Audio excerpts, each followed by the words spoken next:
Është e qartë se këto farë protestash me atë pislëkun që krijojnë në bulevard janë si një jashtëderdhje në rrugë, e plakut lajfitur që i organizon dhe pastaj fërkontuart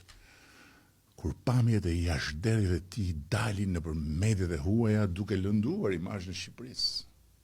duke krijuar idenë se çosh po ndodh në Shqipëri. Në fakt ajo që po ndodh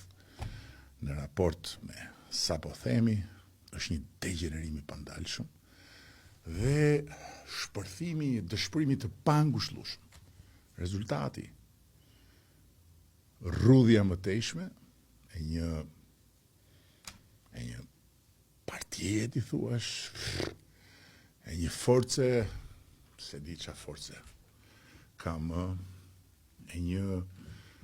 arradheje politike që s'ka më asnjë mision, po ka vetëm një funksion, të shkarkoj rropullit e plakut.